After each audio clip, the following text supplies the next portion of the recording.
It's December 24th, 2025, Christmas Eve. Across most of the Western world, people are wrapping gifts, getting turkeys ready, or traveling to see family. Wall Street is technically open for a half day, but the trading floors in New York feel like ghost towns. Volume is supposed to be dead. The bankers are supposed to be in the Hamptons. Everything is supposed to be calm, quiet, normal. But I need you to stop what you're doing.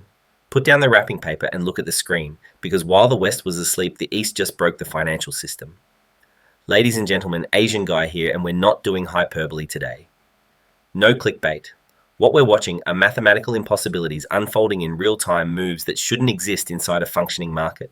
We are literally watching the global financial architecture crack in front of our eyes, and most people don't even realize it's happening because they're too busy hunting for last-minute gifts. At 3:30 a.m. Eastern Time, the Shanghai Gold Exchange (SGE for short) and the Shanghai Futures Exchange (SHFE) didn't simply open like a normal trading morning. They detonated. They exploded. What happened in the first 30 minutes of trading wasn't just unusual. It was unprecedented, the kind of price action that makes risk managers bolt awake drenched in cold sweat. For months, we've been tracking the widening gap between East and West. Week after week, video after video, we've told you this moment was coming. We warned that China was systematically draining physical metal from Western vaults, while New York kept playing paper games. We showed you the vault data. We showed you export numbers. We showed you the growing evidence that the two worlds, the Eastern physical market and the Western paper market, were drifting apart like tectonic plates before an earthquake. But what happened 3 hours ago isn't a divergence anymore. This isn't two markets leaning in different directions. This is a full decoupling. This is the moment the global pricing mechanism for silver, an apparatus that has existed for decades, that survived multiple financial crises, that lived through currency collapses and the rise of new powers, finally and catastrophically broke apart. I want you to stare at one number carefully and really understand what it means. $77.8. Specifically, $77 per troy ounce, the closing price of silver in Shanghai today converted into US dollars. Not yuan. Not a theoretical conversion. Actual USD per ounce, $77.89. Now look at another number. The COMEX price in New York right now, as I'm recording this, showing as $723 on the screen, meaning $72.23 in practice. Maybe it's even lower by the time you're hearing this. Maybe it's $7,200 flat. Maybe it dipped to 71 during thin holiday trading. Do the math with me. Take 77.89 and subtract 72.23. What do you get? A 5.66 per ounce spread. Sit with that for a second. 5.66 between the same commodity, the same metal traded on two major exchanges on the same planet at the same time. In the modern precious metals era, the computerized, interconnected, globally arbitrage market we've lived in since the 1980s, we have never seen a sustained spread like this between major exchanges. Never. Not in 2008. Not during the COVID crash. Not during any episode of extreme volatility or severe market stress. Historically, when you compare London, New York, and Shanghai, you're talking about pennies, maybe a few cents, maybe 50 cents, and maybe 50 cents on a normal day, once you account for time zones and delivery logistics. During extreme moments, flash crashes, sudden geopolitical shocks, you might see $1, even $2, but only briefly, a few minutes, maybe 5 or 10 at most before arbitrage forces prices back together. But $5.66, sustained for hours, that isn't a spread anymore. That isn't inefficiency. That's a crime scene. That's proof the system is broken. Because a 5.66 gap means the global arbitrage engine, the invisible mesh of traders, algorithms, banks, and logistics networks that is supposed to keep prices aligned, has snapped clean in half. The foundational assumption behind modern finance, that the same asset will converge to the same price across markets through arbitrage, is dead. Here's what should be happening under normal conditions. If silver is 72 in New York and $7.89 in Shanghai, creating that $5.66 gap, then every bank, every hedge fund, every sophisticated trading firm, and every algorithm on earth should be doing one simple thing. Buy silver in New York at $72.23, arrange immediate transport to Shanghai, sell it there at $77.89, and pocket the difference. That's $5.66 of pure risk-free profit per ounce. Multiply it by 100,000 ounces, and you've made over $500,000. Multiply it by 1,000,000 ounces, and you've made $5.5 million from a single arbitrage cycle. In trading terms, that's free money and effortless trade. No need to predict the future. No need to pass fundamentals. No charts, no timing, no sentiment. You buy low, ship, sell high, repeat. Mechanical, automatic, guaranteed. It should be firing non-stop. So why isn't it? Why is the gap not only surviving but widening by the hour? Why aren't the prices converging? Why are they drifting farther apart? There's only one explanation, and it's exactly what bullion banks, central banks, and financial authorities have dreaded for 50 years. They can't move the metal. They can't execute the arbitrage because when they try to buy silver in New York at $72, they run into something horrifying. There isn't any real silver there to deliver. The number you see on your screen, $723 on COMEX, isn't metal. It's paper. It's a contract. It's a promise. It's an IOU. And the moment someone tries to turn that paper promise into physical bars, you can load onto a plane and fly to Shanghai, the machine seizes. Meanwhile, that $77.89 in Shanghai is the price of reality. The price people are paying for physical silver that exists, that can be held, stored, delivered. The bridge between the paper world and the physical world has collapsed. And on Christmas Eve, while families gather presents get opened and carols echo, the banks are stuck inside the wreckage, watching the structure crumble in real time. Before we go deeper into specific vault data, and I promise you we have breaking news about the Asahi Vault that will shock you, we need to talk about something most people, even seasoned traders, never fully grasp: velocity, acceleration. The speed of this move is telling us something terrifying about what comes next. Humans are not built to understand exponential functions. Our brains evolved on an African savanna where most threats moved in straight lines. If a lion was 300 meters away yesterday and 200 meters away today, you could predict it would be 100 meters away tomorrow. Linear thinking kept us alive. But when markets break, they don't move linearly, they move exponentially. And when you're trapped inside an exponential move, your linear brain screams, "This can't be real. This has to crash. This is a bubble." Not because it's necessarily wrong, but because your brain can't process the rate of change. Look at the timeline of this silver rally and watch how the time intervals compress as the price explodes. That compression is the signature. To move from $20 per ounce to $30, it took 145 days, almost 5 months, nearly half a year of grinding action daily, moves, consolidation, resistance, and support tests. Slow, methodical, exactly the kind of bull market value investors love. Then from 30 to 40, it took another 145 days. Same pacing, still linear, still predictable. Bulls were content, not euphoric. Bears were uneasy, not panicked. The mainstream barely noticed. It stayed under the radar. But then the pattern snapped. From 40 to 50, it took only 39 days. Is not 5 months. 39 days, a time compression of almost 80%. The market wasn't just rising, it was accelerating. From 50 to 60, 12 days. Not 39, 12 less than 2 weeks. Another massive compression. Acceleration accelerating. Then from 60 to 70, 13 days, basically the same speed as the last leg, but at a much higher absolute price. That's the parabolic phase. That's the moment the chart stops looking like a trend and starts looking like a vertical line. And now, right now, as I'm speaking to you, we're sitting at $723 in New York on the screen and $77.89 in Shanghai in reality. We are stepping into the $70 to $80 zone.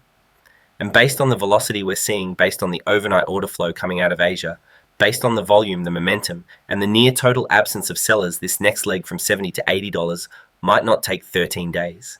It might not take 12. It might be done before you even eat your Christmas dinner tomorrow. This is the phase where time stops being the key variable and scarcity becomes the only thing that matters. The market stops asking, what will the price be tomorrow? And starts asking, is there any metal available at any price? Now, I need to get technical for a moment. I know some of you just want rocket emojis and to the moon. Trust me, we're headed there. But if you want to understand why banks are panicking right now, why emergency meetings are happening at HSBC, JP Morgan, and Deutsche Bank on Christmas Eve, you need to understand swap rates, the hidden plumbing of the silver market. This morning, one critical metric flashed dark red.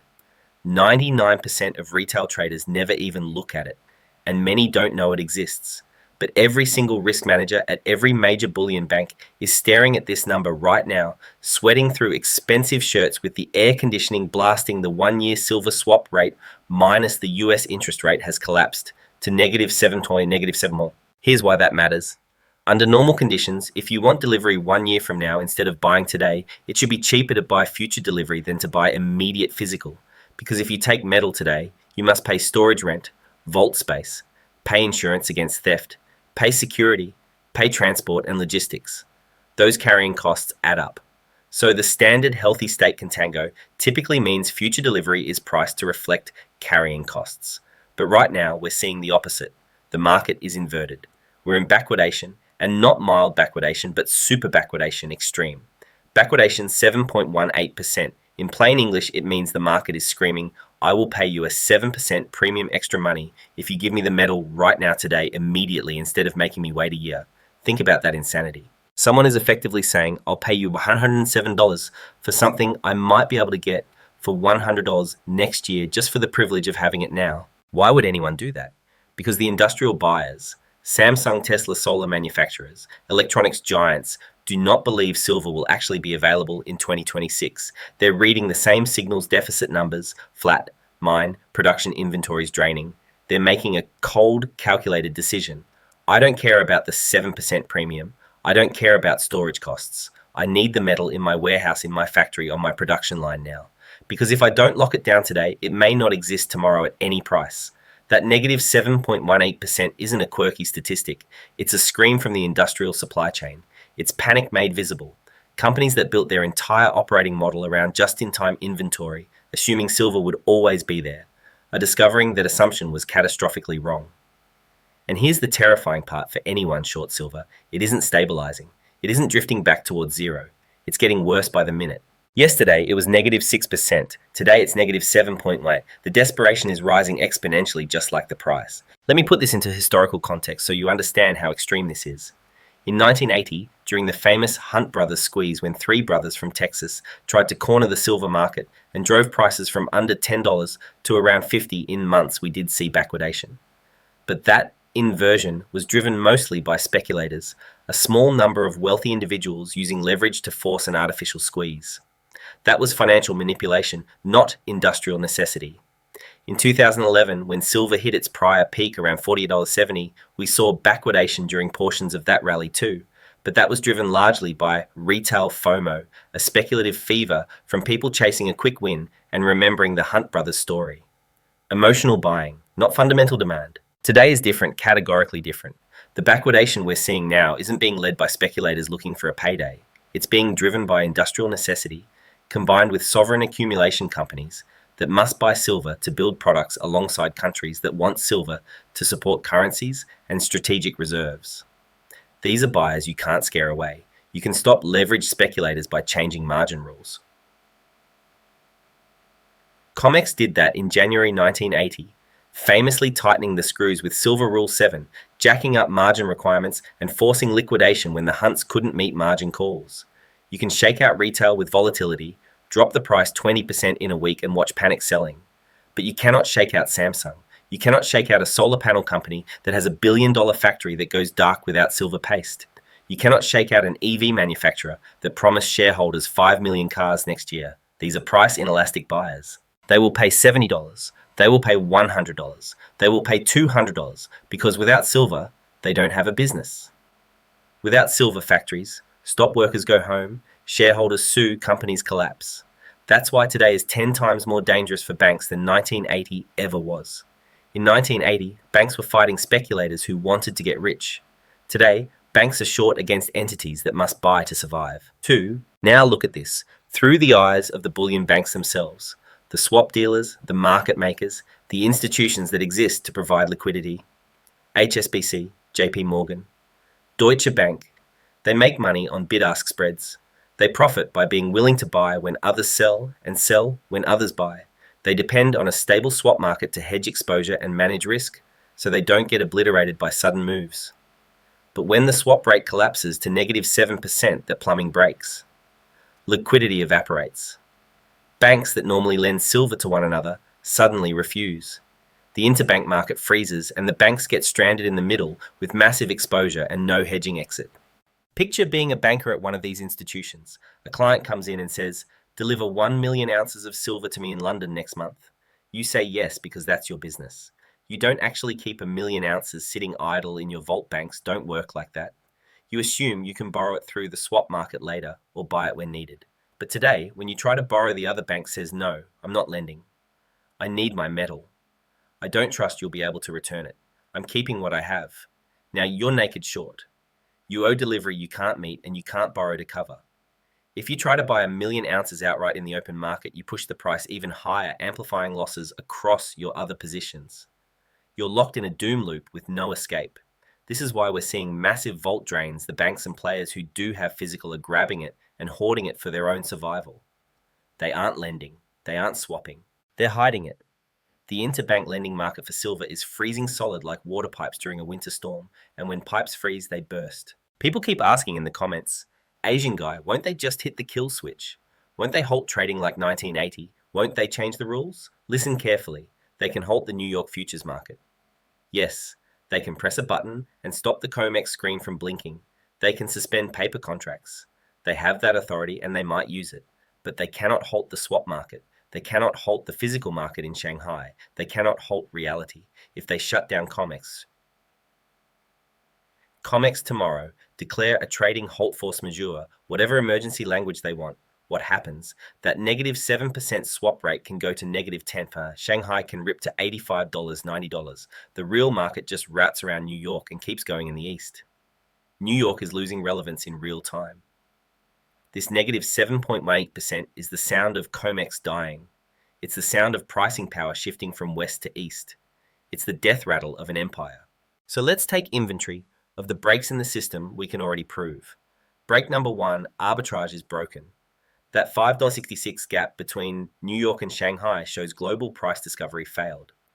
Market efficiency, the core assumption that prices converge, has collapsed. Break number 2, swaps are broken. Negative 7.18% backwardation shows the interbank lending network froze. Banks are hoarding metal instead of lending because they no longer trust the system. Break number 3, inventory is broken. And now it gets even darker because screen prices are one thing, watching physical metal vanish from vaults in real time is another. We just got the COMEX silver inventory update for December 23rd, released the morning of December 24th. While most Americans were sleeping off Christmas Eve parties or prepping holiday meals for the second consecutive day, we're seeing massive, unexplained movements out of the registered category. And if you don't live in this data, let me remind you what registered means. Registered inventory is the metal officially available to settle futures contracts. It's the for sale pile. It's what a futures holder can actually take delivery of. It's the physical backbone that gives the paper market legitimacy. Today, technically, yesterday, December 23rd, but reported today, the total registered inventory plunged to 127,281 ounces. That might sound huge until you add context. Earlier this year, registered was above 160 million ounces. We've lost more than 30 million ounces out of registered in 2025, nearly 20% of deliverable supply gone. And what's happening now isn't a slow leak. The last 48 hours look like an accelerating flood. This is a bank run, and I don't say that lightly. Look at the vault by vault breakdown. Look at who is being drained. Asahi Refining. Asahi is a major refiner, a critical node in global silver liquidity and COMEX deliveries.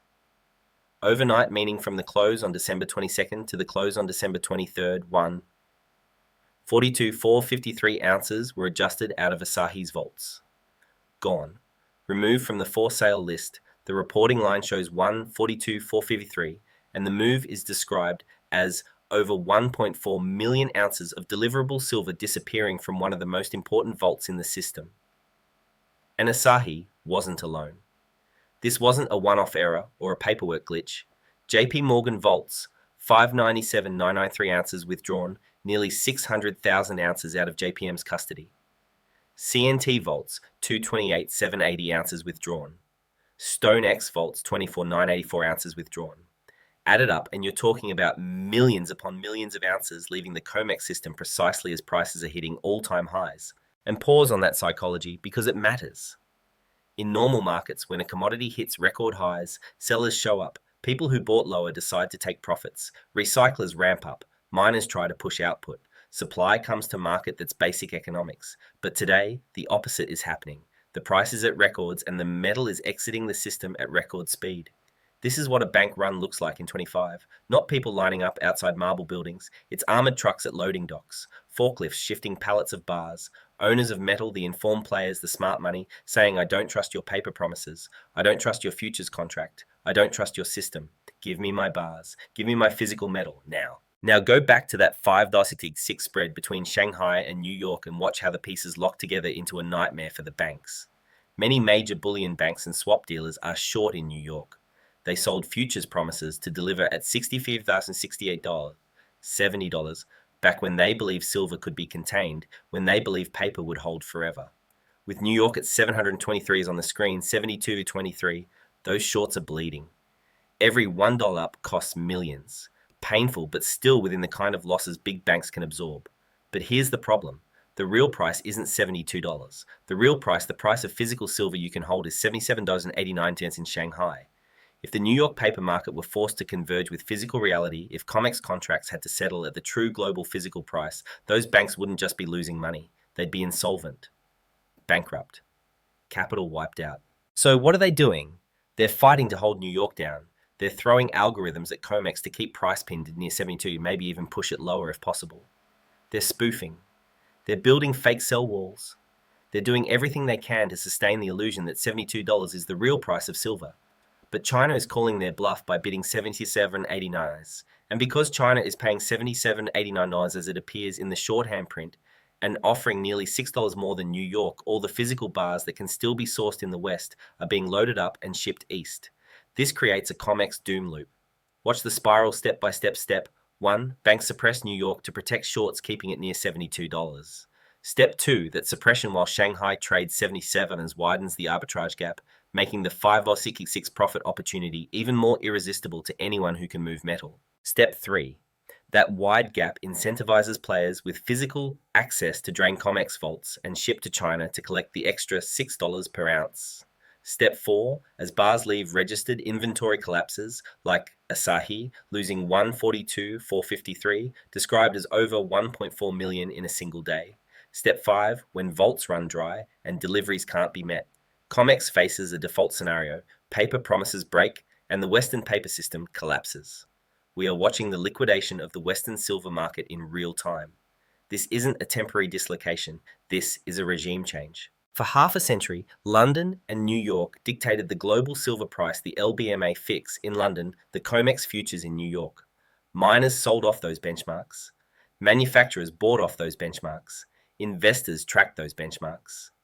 Anglo-American finance controlled silver pricing.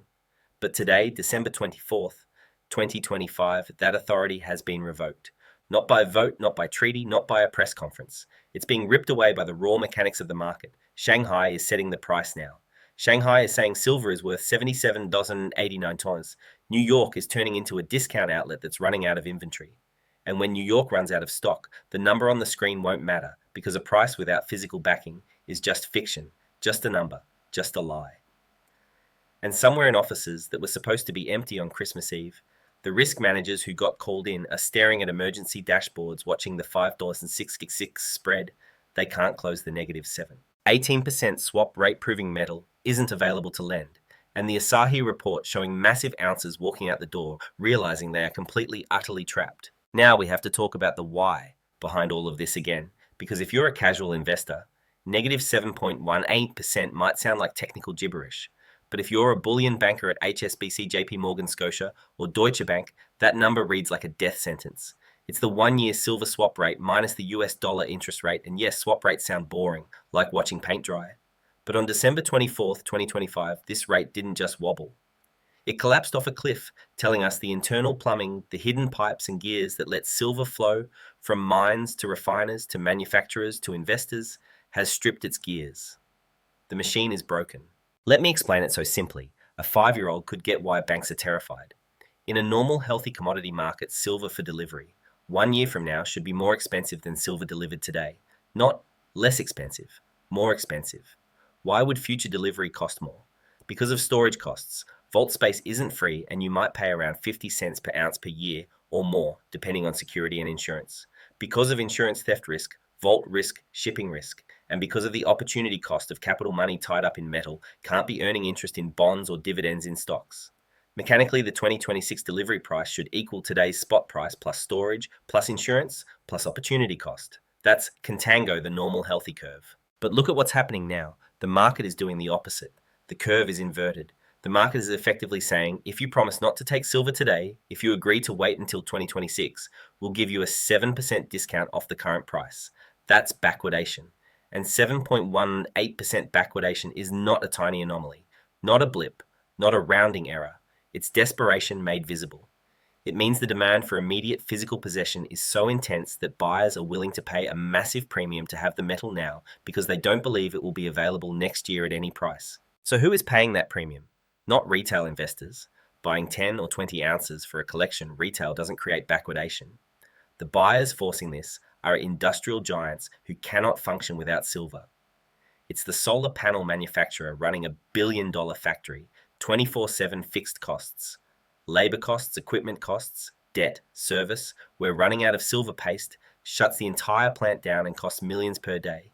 They see a 7% premium and don't hesitate because one day of downtime costs far more than 7%. It's the EV battery maker with contracts to deliver 100,000 battery packs. This quarter missed delivery breach. Contracts pay penalties, lose future business, watch the stock implode. They need silver and will pay whatever it takes. It's the electronics firm that needs silver for contacts, connectors, circuit boards, everything from smartphones to servers to spacecraft. This -7. 18% is screaming that the industrial supply chain is breaking, that the smooth flow from mines to refiners to factories has been disrupted, and that factories are so desperate they're raiding COMEX vaults because normal supply channels can't meet demand. We have shifted from a speculative mania buying because price might rise into a supply crisis buying because survival depends on it. And this is why it's more dangerous than past silver rallies. In 1980, we had the Hunt brothers bunker hunt, Herbert Hunt, and Lamar Hunt leveraged speculators trying to corner silver through massive futures buying. They were stopped when COMEX changed the rules in January 1980, with Silver Rule 7 raising margins and forcing liquidation until they couldn't meet margin calls, collapsing the squeeze. Prices fell from around $50 to around $10 in months. In 2011, silver's run to roughly $48.70 was fueled by the public and retail investors reacting to the aftermath of 2008 and quantitative easing FOMO and inflation fear. Retail is emotional and can be shaken out crash price, 20% in a week, run, scary headlines, trigger stop losses, and they dump. That rally died after coordinated sell-offs and margin hikes helped scare them out. But today isn't driven by leveraged speculators or retail panic.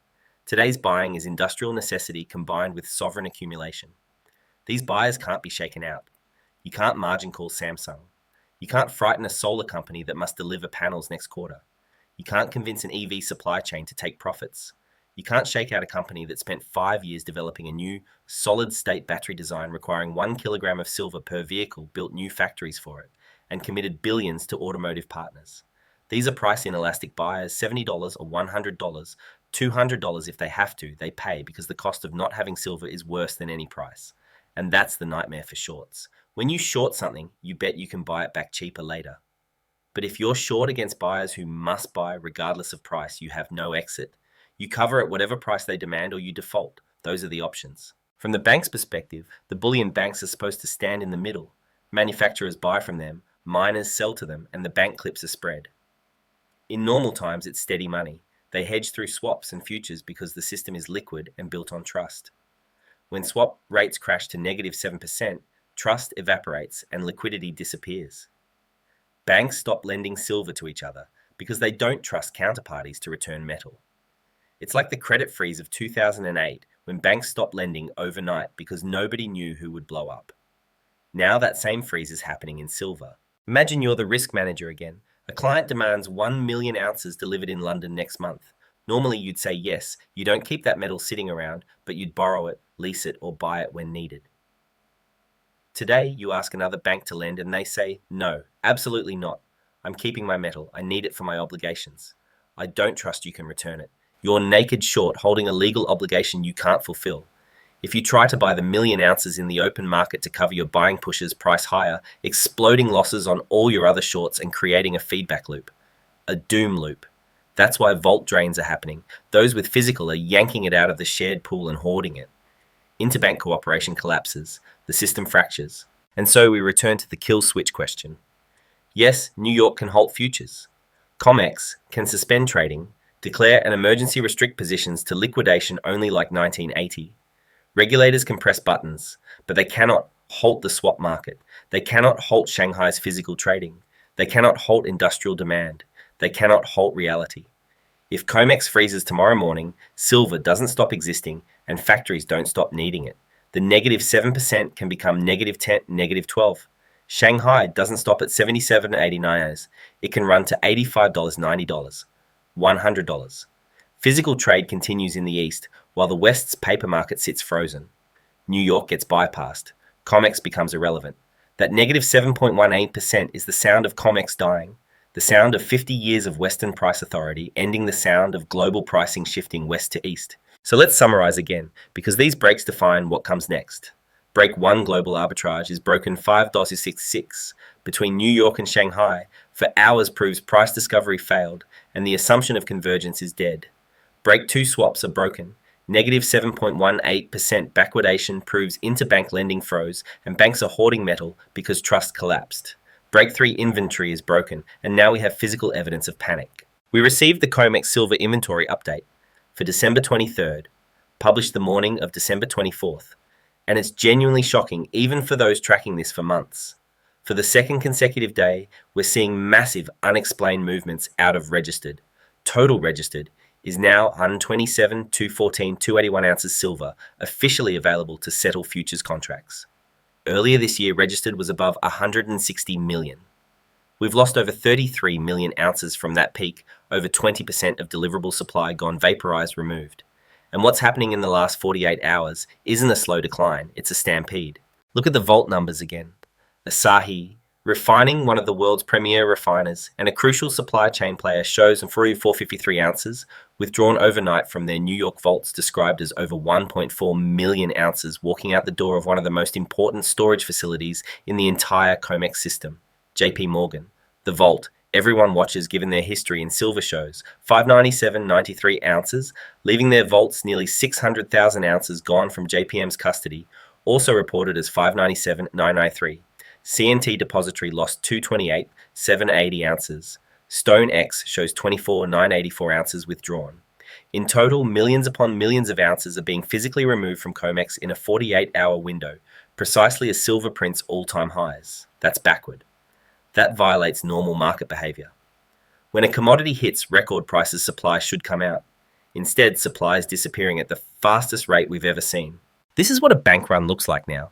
Not lines outside marble buildings, but armored trucks at loading docks, forklifts, moving pallets, owners of metal saying, "Your paper promises are worthless. Give me my bars. Give me my metal. Give it to me now or I'm suing you." We are watching history and most people have no idea because they're wrapping Christmas presents.